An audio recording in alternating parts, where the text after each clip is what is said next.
In this video, I'm going to show you how to access the Customize menu. And this is the same menu that the factory uses to configure the appliances when they build them. Not all appliances have ice makers. Some appliances are wine units and they have different features. And those can be enabled and disabled in this special Customize menu.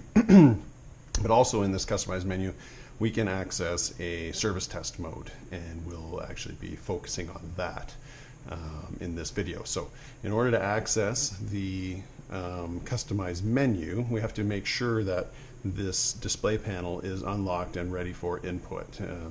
When the door has been closed for 3 minutes, this should lock up, depending on the age of your appliance, what generation it is. It should lock up after 3 minutes and be unresponsive to keypad touches, so that you don't accidentally or inadvertently turn it off or make adjustments that you don't want to the compartments, or turn off the ice maker or something like that.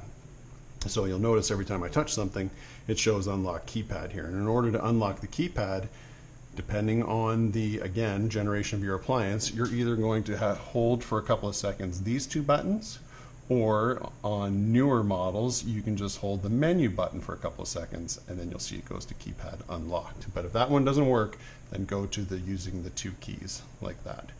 Of course, now it's unlocked and it won't demonstrate that anymore. So this is an interesting little case where we can see that the display is no longer responding to my input, so it's kind of locked up.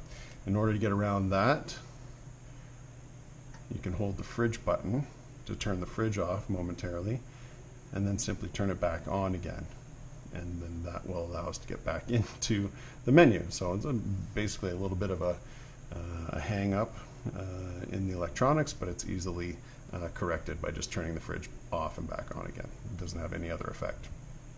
So if we want to get into the Customize menu, now that's not the customer menu, this is the customer menu, right, where we can access functions and settings. But what we want to access is the Customize, and that's done through holding down the Enter and Alarm, or touching them for about 5 seconds. And then you'll see the menu light will light up and it says Customize. And so now we want to enter into the Customize menu, so we press Enter. First thing we see is ice maker. So in this case, when we see ice maker, which is different than in the customer menu where we can make changes to the ice maker, we'll just silence the alarm by pushing the alarm button, where we can make changes to cube size or turn on super ice or whatever like that. In this case, we can check the status of the ice maker. And you recall I mentioned that not all units have ice makers. This one does. So if we were to press enter, we can see that the ice maker is in fact on or enabled. If I was to push an arrow key at this point, you will see it changes the status to off. And if I was to leave it off and then we exit back out of here and go back to the customer menu, which let's just do that to demonstrate. I've turned it off. I'll press the menu to escape and menu to escape. Fridge door is open. You will see now I can no longer interact with the ice maker button. I can't turn it on or off.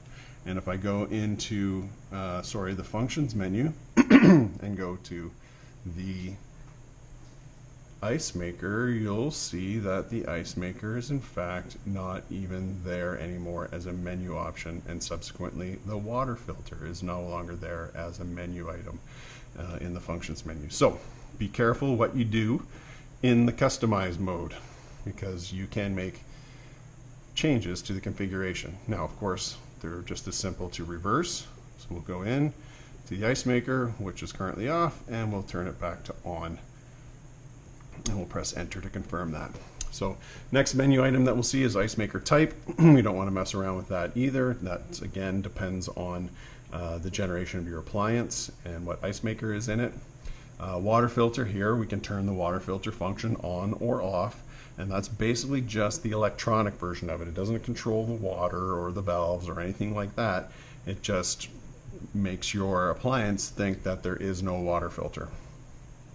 So we can leave that alone as well. Water circuit cleaning, never turn this on. It's a legacy feature.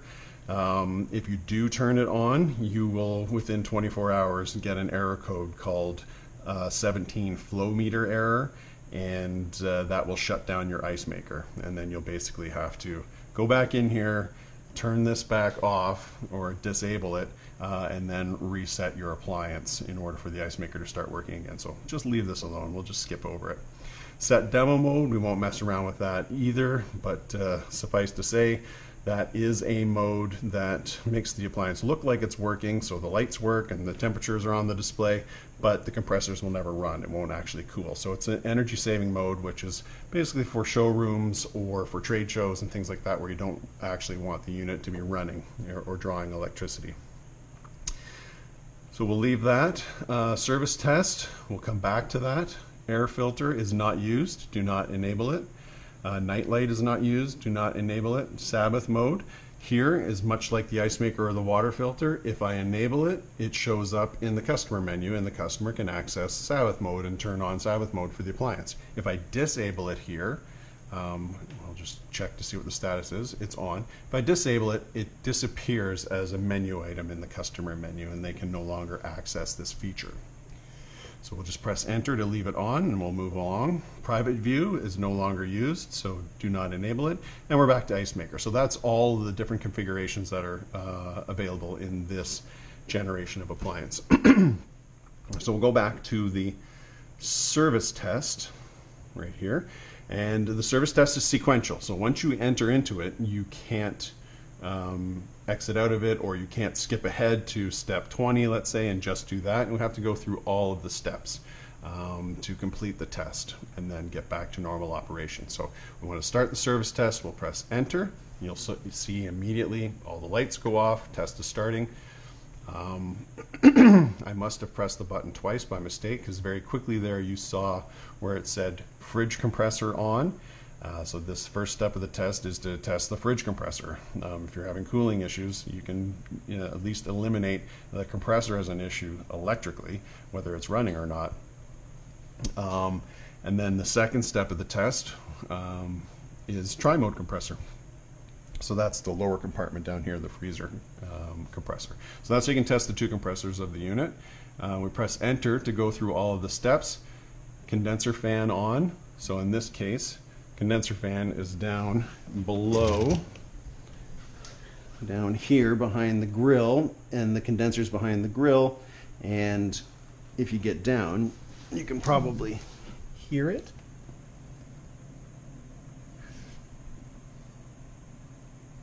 And you can hear it. It is quiet. But some models, of course, have the compressor and condenser up top, and that's where you can check it. Next step by pressing enter is fridge light on. That's fairly obvious. Fridge LED on is no longer used. It's a legacy step in here from when they were transitioning from standard lighting to LED lighting, so you shouldn't see anything at this point. Glass door on, also not used on this model. Tri-mode heater on. In this case, I just heard a relay up in the main electronic click. And so this is the defrost heater that's down in the freezer or tri-mode drawer, which will clear all the frost or the ice off of the evaporator, and then the water drains away. That's how frost-free works. And if this doesn't reach a certain threshold temperature, sorry, in the evaporator sensor, it will schedule another defrost in 6 hours, and we'll do it again. This will ensure that the evaporator is in fact clear of ice and air can flow through it. And once that evaporator is clogged up, if it gets clogged up with ice for whatever reason, drawer gets left open, or sensor's gone bad, or fan's not working, or something like that, it's very difficult for the unit to fully defrost the evaporator, and then air's not flowing through it anymore, and it causes a chain reaction of issues. So this is also helpful as a service technician. If you need to defrost the evaporator in the freezer and you've got your steamer and you're going to steam it from the outside. You can turn this step on and it will stay on indefinitely, but it will heat up and start to melt the ice and clear the evaporator from the inside. So it's kind of a helpful little tool in the service test. So press enter, go to the next one, tri-mode fan on, so we can check that.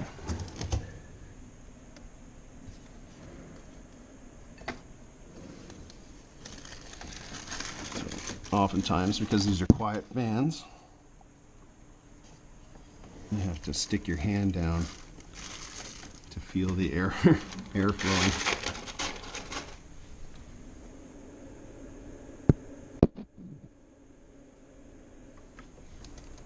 So yeah, so I have to stick my arm in pretty deeply down here, but I can definitely feel the cold air blowing. And in the case of this freezer fan, the air is in fact blowing down. So you put your hand down there, you'll feel the cold air blowing down. Next step is tri-mode light on. Yep, it's on. So if we push enter, you'll see that the light has gone out, and of course the LED step is no longer used, so you shouldn't see anything happen. Ice maker heater on, we just skipped over that by mistake. Ice maker heater is a little heater that wraps around the fill tube to keep that from freezing up, which is quite effective. It's a 5-watt heater, but that's how you can test it with that step. Fridge E-valve, in this case, if this unit had an additional electronic control in this compartment and a couple of drawers, what they call fresco drawers, this evaporator that's on the sidewall here shares a compressor with the evaporator that's down here. And now in this case, this unit doesn't have it. It just has the one evaporator. It's a single temperature compartment, but some units have 2 separate temperature compartments, in which case on this step you would hear an AB valve every 5 seconds would get a pulse and would change, and you'd hear it click, click, and that's basically switching the refrigerant from going from this evaporator to that evaporator to this evaporator and to that evaporator. And in normal operation, units that have that special fresco compartment, this compartment takes priority. So it cools this compartment first, and then it cools the upper compartment after that. We go to the next step. Fresco E-valve is no longer used, so this dates back to a time when they actually had 2 on-off valves, and so they could do one or the other or both at the same time. Now it's just A or B, so it either does this one or that one. Fill water valve, at this point it will energize. There's 2 water valves on these units that have ice maker, and the fill valve is being energized right now. You shouldn't get any water coming into the system or into the ice tray. If you do, then that means that your safety water valve is compromised and is stuck open, or something's lodged in there or whatever. But you shouldn't get water in this step. If you push it again, it'll switch to the safety water valve, and that will be energized. And so the opposite is true. If we're getting water at this point, then it's our fill valve that's gone bad. But you shouldn't get water in either of these steps. The cleaning water valve is not used, so you won't see anything happening. Fresco heater on, again, this is not used. Even on a unit that has that fresco compartment, it's not a heated defrost. It's just an off-cycle defrost, so this doesn't do anything. Fresco air, if this did have a fresco compartment, you would see the air temperature sensor value here, in which case, because this unit isn't configured or doesn't have the software for a fresco compartment, you're going to see 0 just as a placeholder. Same thing with the evaporator temperature sensor, it's just a placeholder value. Fresco fan on, obviously nothing's going to happen right now because we don't have a fresco compartment. Fridge fan on, in this case, if we get in very close, we can maybe hear it, but I can definitely hear it myself. I'm not sure if it translates through to video, but the fan is actually up through there. So in this case, if you remember the tri-mode, in the tri-mode the fan blows out, like draws in across the evaporator and blows down. In this case, it's actually drawing from the compartment and blowing down over the evaporator, and then the air comes out of the bottom. So it does a air circulation like this in the compartment. Next step, ice maker cycle. So in this case, a unit with an ice maker, you can't skip this step. You have to let it go all the way through. So in this case, What it's doing right now is, you can probably hear it, but you won't be able to see it, but it's physically testing the ice maker. So it's, the check arm will come down, the tray will twist and turn over, and it'll actually run through that cycle twice. You'll be able to hear it. So this is how you can physically check. And so if the ice maker physically works, turns over, and you can confirm that there's no crack in the tray, and the check arm works and comes down, and then later on in this test we'll see where we'll test the water. There's no need to change the ice maker. So here we'll see a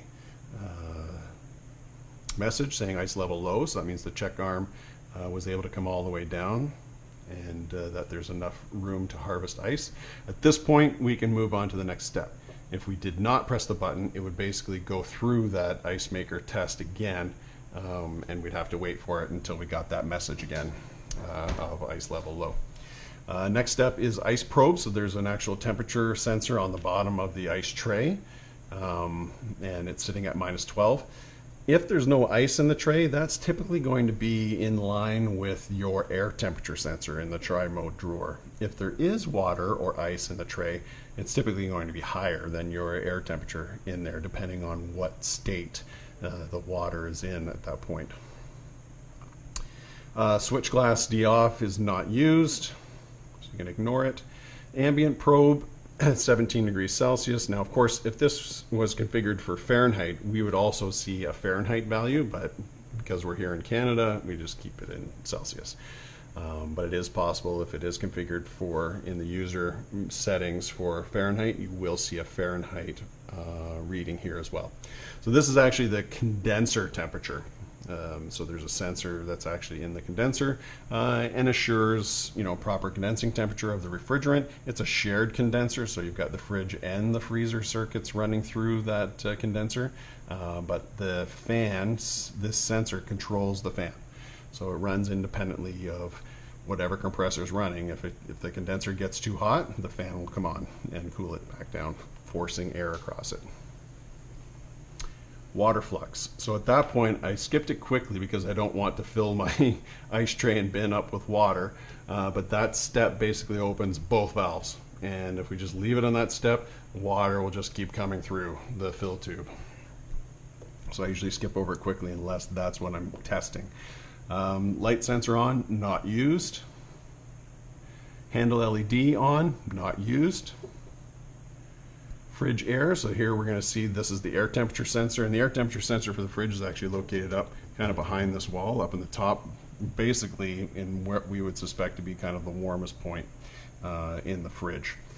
And because we've had the door open for quite some time, it's warmed up. It's sitting at 15 degrees Celsius. Press enter, we get to the evaporator sensor. So the evaporator is sitting at 14 degrees. This tells me, now everything in here is nice and cold, but at this point it tells me that perhaps we have caught this unit in the midst of a defrost cycle. That's a possibility. Again, it's not a heated defrost, it's an off-cycle defrost, but it allows the temperature to come up in the evaporator to ensure that it stays free of ice.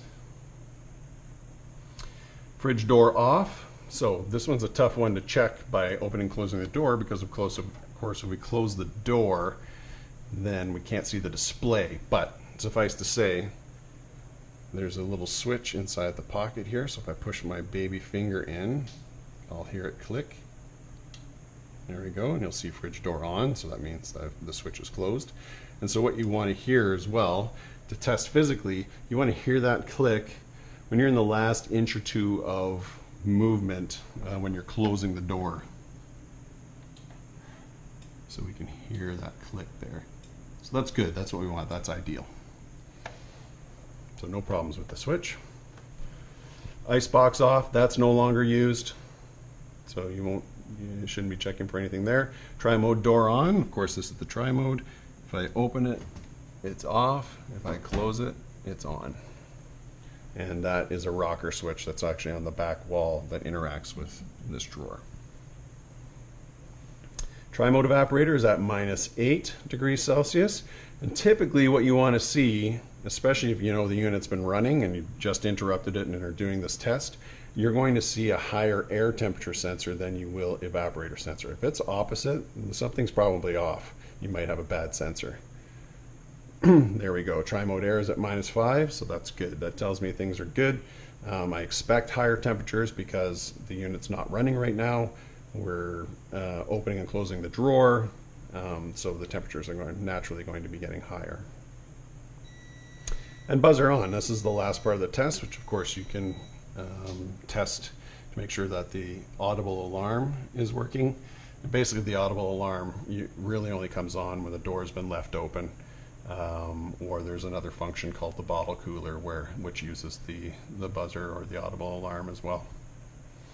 So that's it. That's the customized menu and the service test, which is very helpful in being able to test all the loads and all the sensor values to help you determine or narrow down where issues may lie. So we press enter as our last step. It says end of test, and it will go back to as if you unplugged the unit and plugged it back in again. This initial test will last about 3 minutes, and you'll see during that time the lights will come on, fans will spin up, and this is just where the electronics are making sure that it can communicate with all of the loads and the sensors that it expects to see. And then this initial test will last for, like I said, 3 minutes. After that, it will go into startup phase, and startup phase will last until it reaches the set temperatures for each compartment. So it knows that it's just been turned on. It knows that the temperature is warmer in the compartment than it should be, but it's not going to throw any alarms or alarm codes or compartment too warm errors or anything like that, because it knows it's just been turned back on. So give me a chance to try and achieve these set temperatures, in which case it won't set off an alarm. And startup phase, if it is still running, let's say 24 hours later, that's an indication that something's wrong if it can't achieve that set temperature in that period of time. Realistically, this would get back down to set temperature because of the thermal load that's already existing in here in less than an hour. So just for your information. Okay, sorry to kind of add additional information to the video there, but again, hopefully you found it helpful, and thanks for watching.